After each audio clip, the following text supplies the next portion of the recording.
Alright, so I got on my YouTube account this morning, and I had an inbox message from some guy, and he's like, hey dude, subscribe to my stuff, and I'll subscribe to yours. So I'm like, alright, so I was checking out his account, he has some cool stuff, and like, he had a bunch of rants, and I'm like, started watching him, and like, hey, that's actually kind of funny. So I'm like, I think I'll make my own rant. So this is my first rant, so okay. Alright, it is summer now, and everyone is so happy, you know? And like, you're done with school, you're done with getting up early in the morning, you're done with reading crap and everything. But not for everyone. I mean, like, I just got this paper. It says I gotta read over the summer and write paper stuff and do journals. I'm like, what the heck is up with that? It says I gotta read A Small Place by Jamesia Kincaid. I'm like, what the heck? I'm not even in an AP or honors class, and I gotta read. I mean, like, if you're in an AP class, it's like, okay, I guess it's gonna help me for my future. But I'm not, so I shouldn't have to read that stuff. I mean, one, I gotta go buy the book with my money, and I've gotta read it with my free time. Waste my time reading a book that I don't want to read.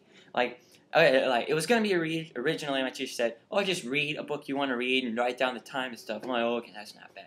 And they're like, instead, we're gonna make you read this old book that no one cares about, but it's good for you. Like, I mean, in the past we read like Raisin in the Sun and Old Mice and Men or whatever. I don't even remember. Adventures of Huckleberry Finn, which at least had like cussing and stuff. And then this, which had like action and stick forts and stuff. So anyway, I gotta like read that stuff now. And you know, like when you're like a younger kid and you get to pick what you want to read, it's like, oh, you actually kind of like reading.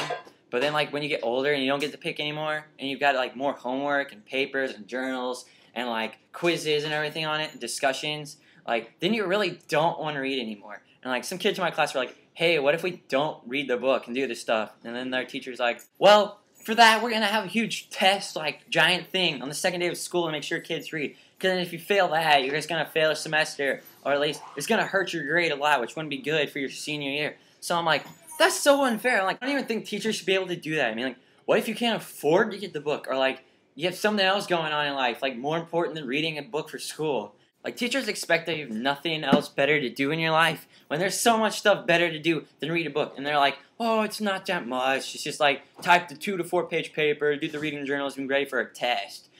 And I'm like, that's still a lot. I mean, like, for a kid during the summer, even though, like, okay, someone like, oh, you're not a kid anymore. I'm like, I still think I, like, deserve a time off from school. Be able to relax and enjoy my summer and not have homework hanging over me and, like, to worry about stuff, you know? Anyway, this was me complaining about annoying over the summer homework reading stuff. So if you agree with me and not liking that stuff, comment, rate 5 stars, and subscribe to Do With Shoes. Yes.